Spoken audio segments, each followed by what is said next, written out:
Obama is carrying out the greatest global terror campaign anywhere, the drone campaign. It's a campaign which is simply murdering people the government thinks are suspects. That's terrorism, and plenty of other people are being killed too. Now, it's well known that that terror campaign is creating potential terrorists. When you bomb a village and kill whoever you're aiming at and a dozen other people, the people in the village are going to want revenge, and they become potential terrorists. So it's not only a terrorist campaign, it's a terror-generating campaign. That's a serious attack on American security, but it's just not a high priority. The security, from the earliest days to the present, simply is not a high priority of governments. And we should keep in the background when we hear the security argument. The people who are offering the argument are in fact acting to endanger American security in many ways. President Obama also spoke about the inhumanity of the weapons of mass destruction.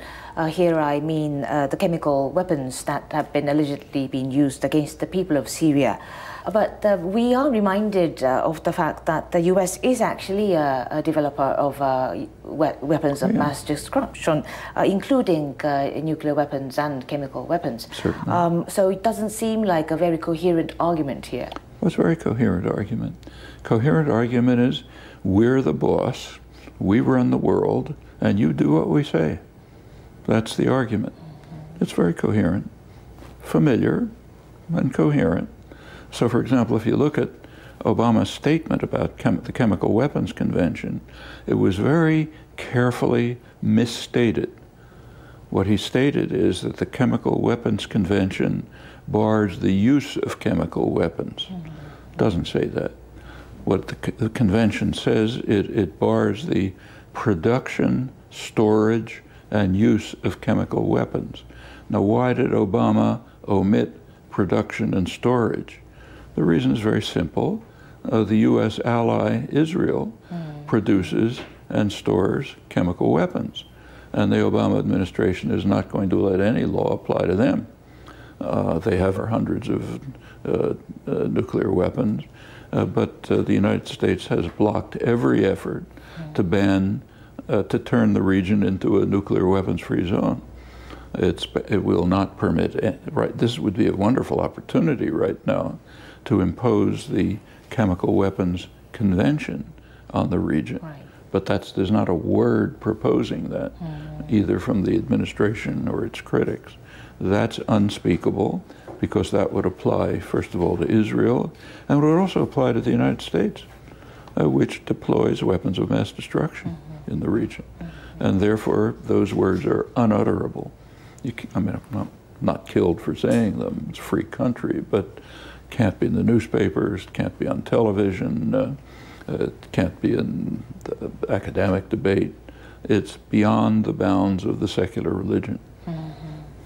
I understand you, as a young person, remember the day when you came across the news that the atomic bomb was dropped in Hiroshima. Has that memory still having an impact on how you see the world? Very much so. In what way? I was 1945, I guess I was 16 years old, and I was a counselor at a camp, a summer camp. It was August. So, you know, take care of children at summer camp. And they announced the news in the morning. I was pretty shocked, partly by the news and partly by the fact that nobody cared. So everyone listened and went around about their normal activities.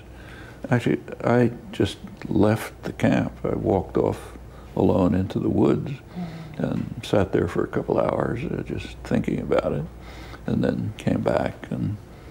But the memory has never left. And of course, Nagasaki was even worse. That was just an experiment.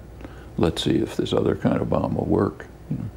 And the threat of nuclear weapons, it's kind of a miracle that we've escaped a major nuclear war. It's come very close repeatedly. There was another discovery, two discoveries. One was that in North Carolina in the United States, a B-52 bomber loaded with nuclear weapons had dropped the bombs by accident. They were set up so that they should have gone off, which would have devastated a large part of the United States, including Washington. By some lucky accident, they didn't go off. That was one discovery. That was 1961. The other was 1983. It was revealed that a Russian nuclear analyst who was in charge of nuclear weapons firing, missile firing, received evidence from their detection systems that Russia was under attack. And his instructions were to convey this information to those in charge of firing the missiles. But he decided not to, breaking the rules. That's why we're here talking about it. This was 1983.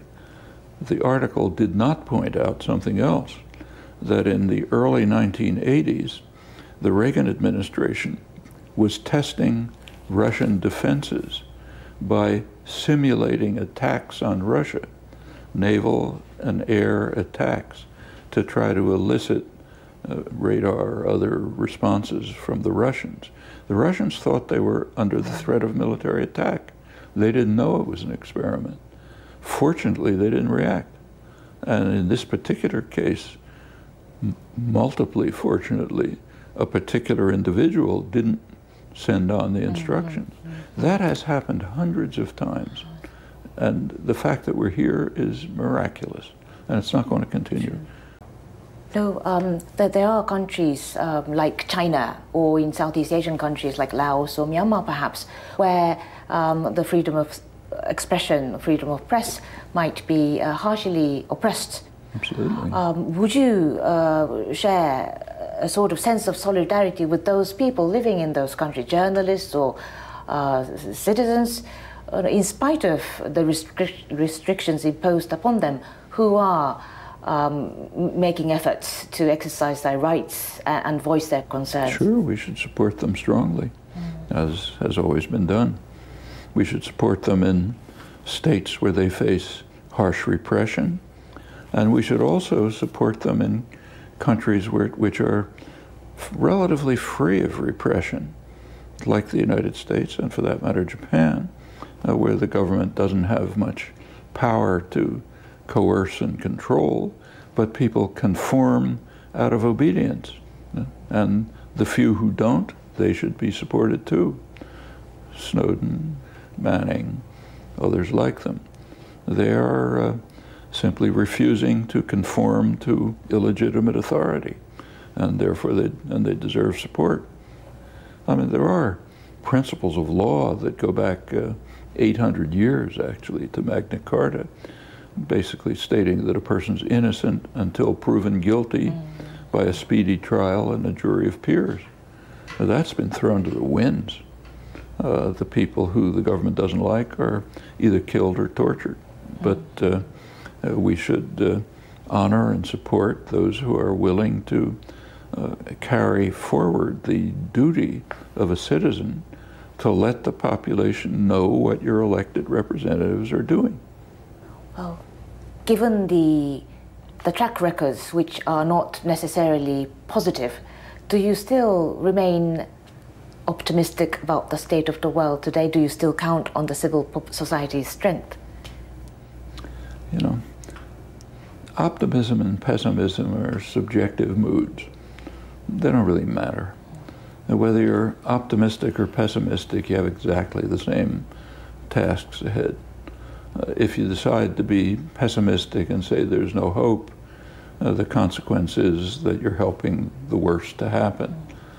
If you hold on to a degree of optimism and say, I'm going to exploit what opportunities there are, there's a chance that you can make the world better.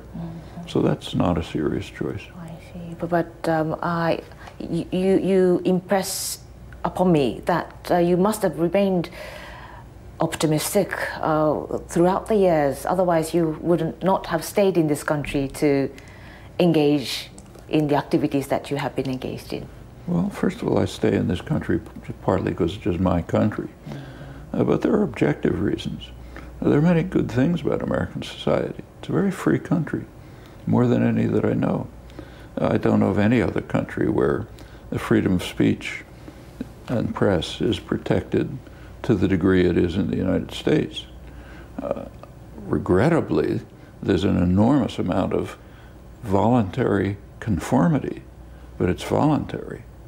You're not going to go to prison or a torture chamber if you violate it.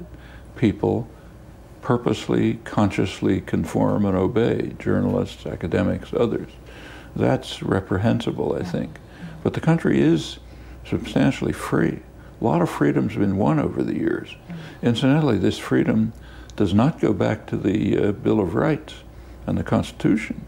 The Supreme Court cases that established a high level of freedom of speech are actually from the 1960s. The first major one was in the context of the civil rights movement. And that tells us a lot. The victories for freedom and justice have quite typically come from large-scale popular movements who changed opinion, created pressures within which legislative and judicial accomplishments took place. That's the ray of optimism. It can happen again, it can continue, and it better. If it doesn't happen on things like, say, climate and nuclear weapons, our grandchildren are unlikely to have a decent world to live in. So everything's evolving, including like people's sentiment and mindset. Always, in different directions. We have to guide it in the right direction. Thank you very much, Professor Chomsky. Good to talk to you. Thank you.